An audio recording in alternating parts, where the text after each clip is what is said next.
Good afternoon. Welcome to the tea table. I am so happy you have joined me today. And I'm sitting outside and listening to French accordion music. Very summertime, romantic. And if you haven't gotten your tea yet, please get your tea and I'll be waiting for you. And here's my special tea set today for you. It's gold. And I took the liberty of putting a tea cozy on the teapot because it's a very special teapot that the cozy fits. And if you want to look closely, it says High Tea at the Empress. And so we are going to go to Victoria, BC today. And the music that we are playing, my husband and I found there. And this is the man playing, Pierre. His name is Pierre St. Pierre, and it's called Paris in Victoria. And this first song is Under Paris Skies. And he was a French mime. I'm sure he's still playing there. And it was evening. We were there for a wedding anniversary celebration. And we went there years ago on our honeymoon. Many of you did too. It's just the most wonderful romantic place to go. And it's on Vancouver Island. You take a ferry. And it is the most gorgeous little quintessent English, British, set in with the Empress Hotel, built 100 years ago, and the Parliament buildings all lit up at night. And you walk around the quay, and this wonderful Pierre was playing. And I have loved his CD, Pierre St. Pierre, Paris in Victoria. Maybe he has it online, I don't know. But all of his selections are so beautiful. And it was summer and we were walking, and the flowers in Victoria are absolutely like you would imagine the Garden of Eden. There is a perfect climate. It's the Gulf Stream that comes through the Straits of Juan de Fuca. And it creates like a mist. It doesn't have a lot of rain, but it's very moist. And these flowers are beautiful. So we have a flower. I have a flower in my hair and a flower on the tea tray. And I will take the tea cozy off eventually and show you. But for our cups, I chose two. One for me and one for you. And they are the reproduction Empress Hotel, China. And they have the royal crown. It's perfect. It was done in Queen Victoria's honor. And also for King George and Queen Elizabeth, the Queen Mum, the one that was the mother of the late Queen. And the china, I think I've told you before, it was all put away and forgotten about. They had brought it as a gift, hundreds of sets of china, and rediscovered just 20 years ago. And isn't it just beautiful? And it's been reproduced in England, and I love the crown. It has the orb and the cross above it. Okay, I'm going to pour out. This teapot is actually hot to the touch, so I'm glad I have the cozy. I'm going to have a cup of tea for me. And now I'm going to pour a cup of tea for you. There it is. Okay, there it is right there for you.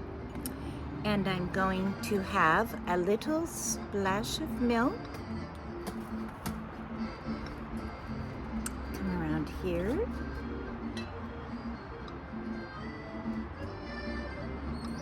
This is fabulous tea, and I'll tell you, what gave me the idea to do Victoria, BC, because the tea I have made today for you and me is the Empress blend from High Tea at the Empress.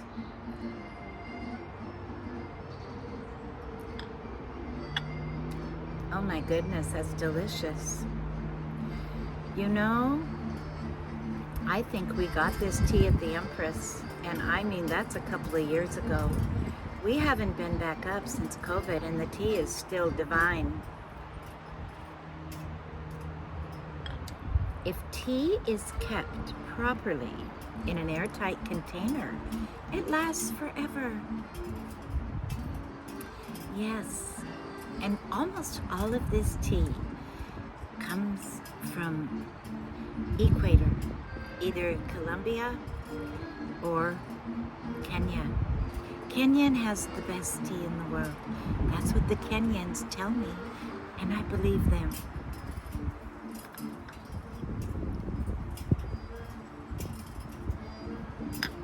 Oh my goodness, isn't that music gorgeous? Isn't it comforting? This has been a very different summer for me. So many things already. Summer hasn't started, and I have had out-of-town company for 2 weeks, and my husband and I were on the long journey for 2 weeks, and I feel I'm just now beginning to really quietly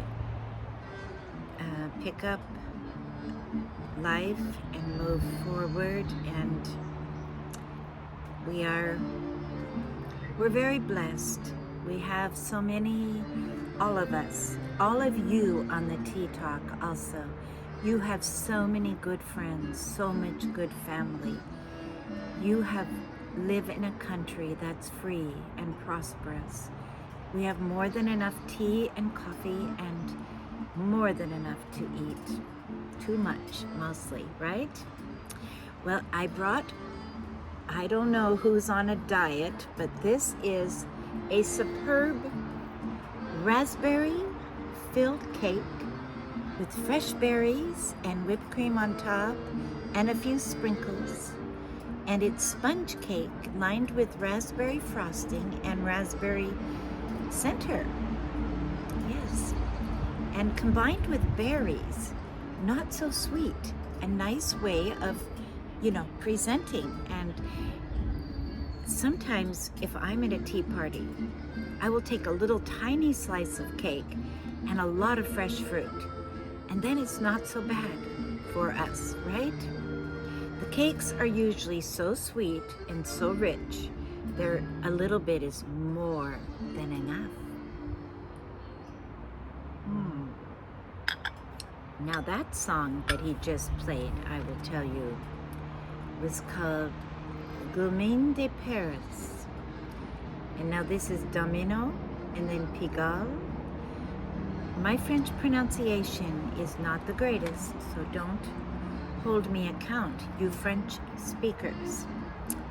I love the French language. We all do. It's not easy for English-trained people to pronounce but I'm wearing a pin today that I thought really suits. Reminds me kind of Louis the Sun King. It has a nice big sun with a pearl in the middle of it. And so that is really fun, and I'm wearing actually gold coins from Paris, London, Rome, all of the main European places we would go on a tour in the summer. So I have a friend who called yesterday. Their family is thinking of traveling to Sweden and go to the Baltic Sea. Isn't that exciting? Now, I think I'm going to remove the little tea cozy. I'll show you what that's like. Tea cozies are great though. They keep the tea warm. But I want you to see this lovely set that is just so nice.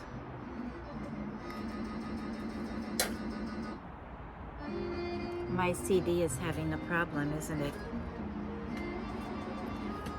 Oh my.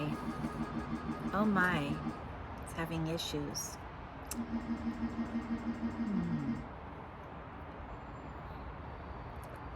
Well, maybe it stopped now. Whoops. Are you having a good week? I had a fascinating experience yesterday. We dropped our grandson off at the King Street station in Seattle and had not been there for years. It is absolutely gorgeous. It has all been restored. And I'm thinking of going there and doing a tea talk. The ceilings are all, I guess they had facades on them. They had modernized, sadly, in the 60s, covered everything up. They took it all off. The tile work. It looks, honestly, reminds me of the train station in Budapest, Hungary. It is absolutely spectacular. And the train station in Hungary was actually designed by Eiffel, the one who designed the Eiffel Tower. Now, we were there in 2011, and when you come in on the train, the actual train where you get off, where the trains come in, that hasn't been touched since World War II. You could be right in the middle of a German, Hungarian, European movie. But when you step into the entrance, they have restored it, and perhaps they have gone further and restored everything. But it was the most gorgeous room. And these train stations were made as works of art. It reminded me very much of Vienna, and because it's all white, and the ceilings are all embossed and designed and carved. Absolutely stunning. If you get a chance, go to the King Street train station in Seattle. And we discovered the 13 Coins restaurant is right outside. Very nice. Free parking there. We were really impressed and thankful because we love Seattle. And a lot of hard things have happened there recently, but this little corner by the King Street station is beautiful. So they're trying to take the city back. And then we went down, said goodbye to our grandson, and he's 15, and he was going on the train, and it was going to go over the Cascade Mountains, and it was going to go over the Cascades probably at sunset. I haven't gotten to talk to him to hear yet. It went all the way up along the Puget Sound to Edmonds, to Everett, and then turned east, went over the Cascades, and went to Wenatchee, and then it was an overnight for him. He was on his way to Whitefish, Montana. And the miracle is, he has an uncle there who lives just 40 minutes from the train station. And he and his brother are going to work with the uncle for the next few weeks. He's a builder of very fine, high-end cabins, and he does very beautiful woodworking and detail work. So the miracle is the train, it's called the Empire Builder. It goes to Chicago. It only has one stop in all of Montana, and it was 40 minutes from this uncle. So it was really incredible. And my son-in-law was texting me, he said, this is a miracle. It was only $50 to go from Seattle to Montana by train. Isn't that amazing? And the trains were so nice. And we were talking to lots of people that were on the train. They said the trains have really improved. Everything is getting better, and they're making new trains. And it was so upbeat and happy. Everything was clean and orderly. And I'm so impressed because I love the train. And because the days are so long, that's the reason he was able to see the sunset. And then he would have seen the sunrise at Glacier National Park. The train goes up through Glacier, comes down to Whitefish. And you know, sunrise is like 4:30 now. So I'm sure he saw it. and Glacier Park. Oh, that's over the top, beyond. If you ever take a trip on I-90 driving, you know, when you come through Missoula, Montana, if you go south, you go to Yellowstone, but if you go north, you go up to Glacier, because that's the Rockies.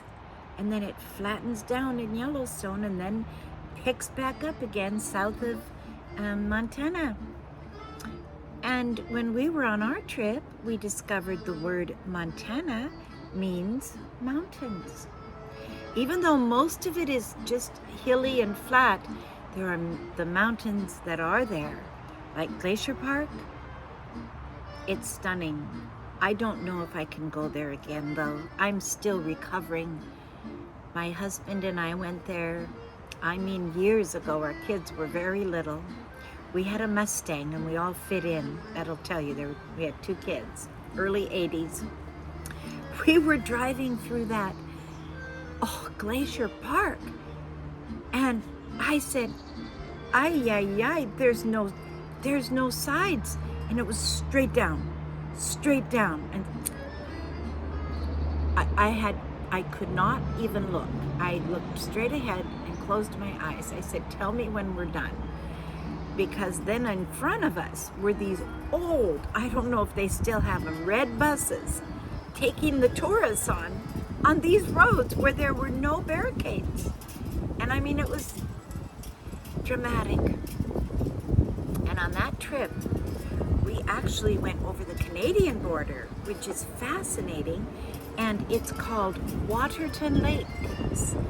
And there's a beautiful hotel there, 100 years old, built in the rustic Montana, Canadian, Northwest feeling, and it's called the Prince of Wales Hotel.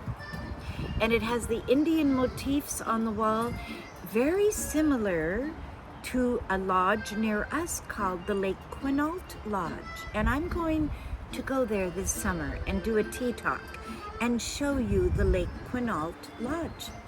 It's untouched. The brilliant thing about these lodges that are built with the old growth fir or the cedar or any of the woods, they never have to paint them.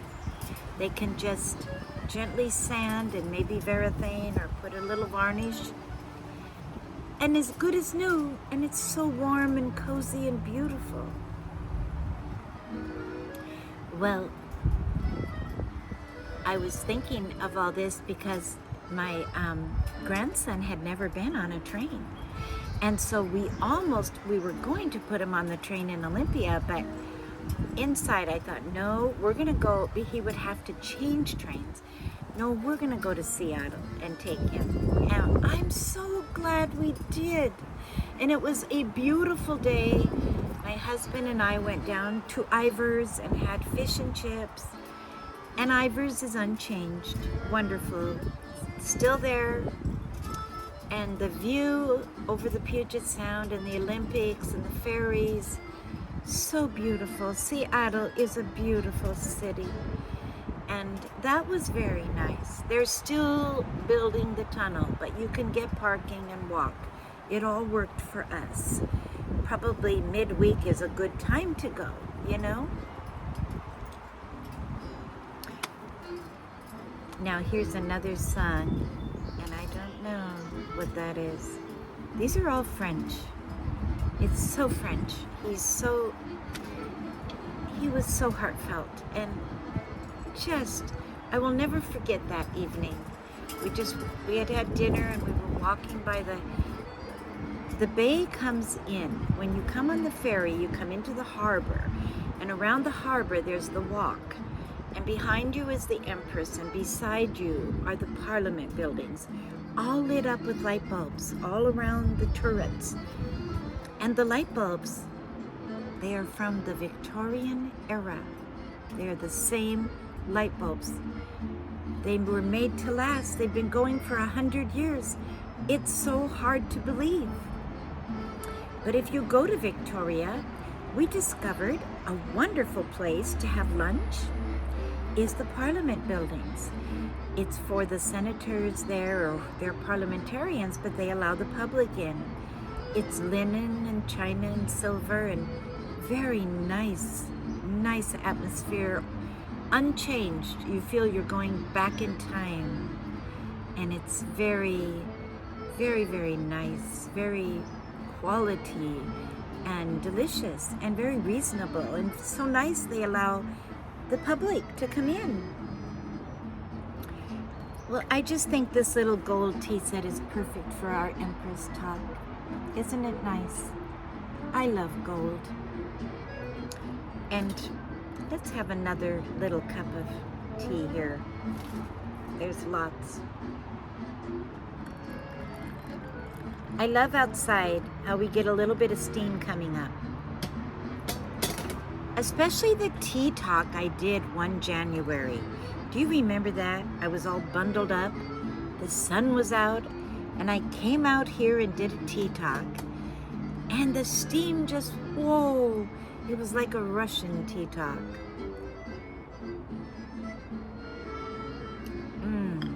This Empress tea is so delicious. Tea is so healing, so healthy. And I had thought of even doing a tea talk with my grandson at the train station, but we were not allowed to go by the train. We had to say goodbye. And oh, if you haven't ridden the train lately, you don't have a paper ticket. Your ticket is on your phone, and you just show your phone. Wow.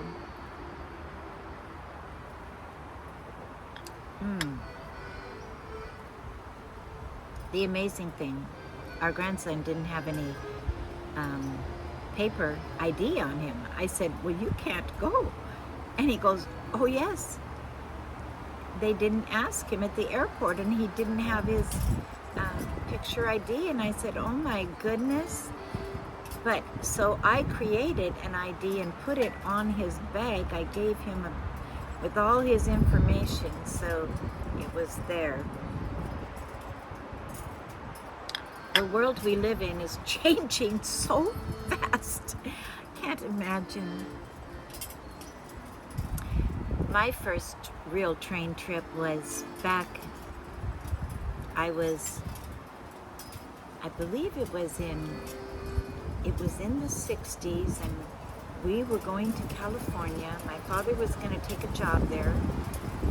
We ended up not staying. We just stayed for the summer. But it was a fascinating summer. And because we were on a military base, Hurlong, in Northern California, 62 miles from Reno, and 42 miles from Susanville, my name. And it was so hot. We had never lived in a place with the dry desert heat. And it was a wonderful summer. And then my father and mother decided, no, we don't want to live here. We want to go back. So they hadn't, thank God they hadn't sold their house, so we moved back. So we had a summer, our whole family, and it was quite memorable. It was almost like we went on a trip. I remember my aunt came from back east, and we all went to Lake Tahoe, and we went to the Silver Lady at one of those cities. What was that? Carson City. That's it, Carson City, one of the old Carson cities. And so it was a real education. I am so grateful. I am so grateful of every inch of travel I have ever had in my life. And I highly recommend, encourage your young people to travel, safely of course, but that's your education.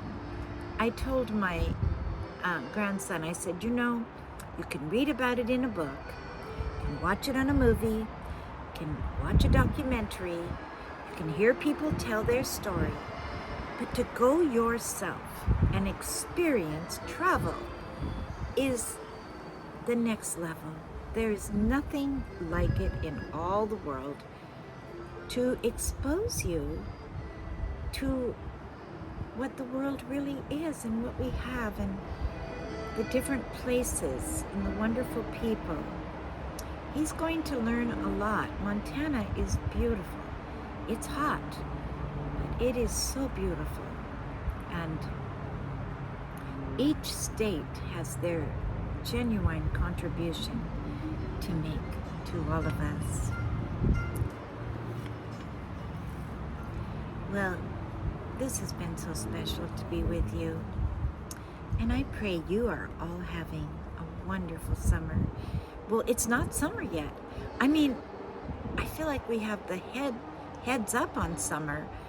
I finally got all my flower baskets done and getting everything cleaned up in the garden. Lots of work. And it's worth it. Everything is blooming and it's very, very, I love June. Special month. Well, if you live nearby and you have a chance to go to Canada, I highly recommend it. You can actually take a ferry from Seattle. We have never done that. We usually go to the Black Ball, which is up in Port Angeles, and it goes across the Straits of Juan de Fuca. And that can be scary too. Those waters can get choppy because it's where the Puget Sound ends up going into the Pacific Ocean. So there's a lot of turbulence. Beautiful though. You have the Olympic Mountains. When you're in Victoria, BC, you are on the other side of the Olympics. So you look out at the water and there are all the Olympics. And Victoria, oh my goodness, Vancouver Island, Up Island is beautiful too. When we were on our honeymoon, we met a darling couple, Ted and Dorothy Abraham. They were from England. They were in their 80s. They had come out after World War I. He had fought in World War I. They were very elderly at this time. But he could have been in the House of Lords. But he gave his peership to his cousin because they wanted to come to Canada. And so they came by boat, of course, in the early 20s, and went all the way across Canada by train. The train had just been finished, the Canadian rails. And the Empress Hotel was done. And that was, these big, beautiful hotels were to get people to come west.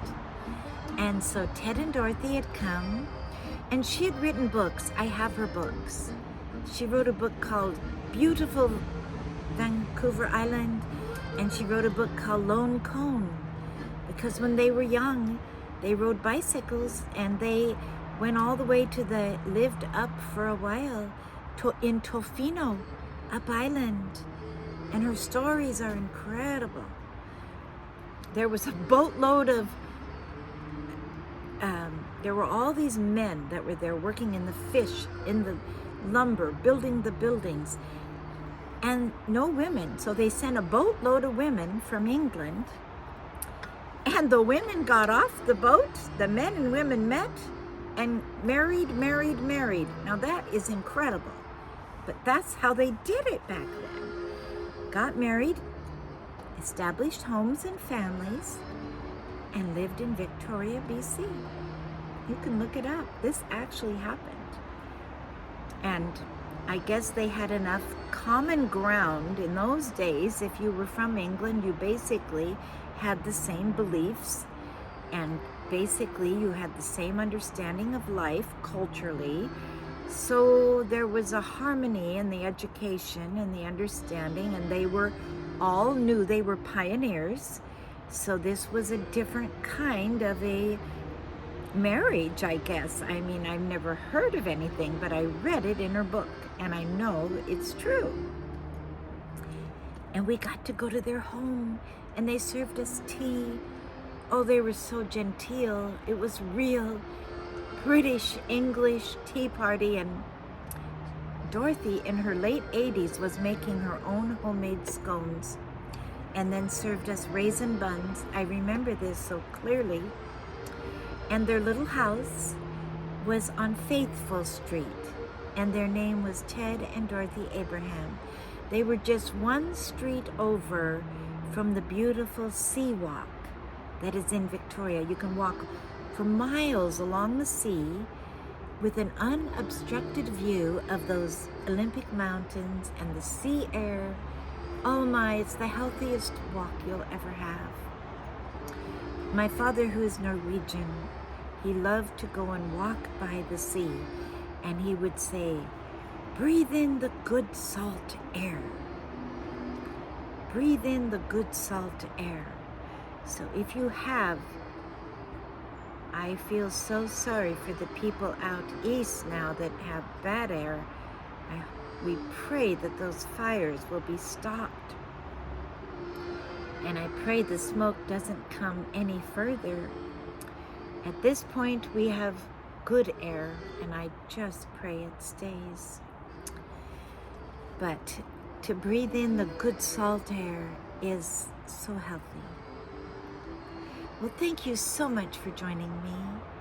I pray you have a beautiful summer as you get ready, beautiful June, and that your families, your children, your families are all well.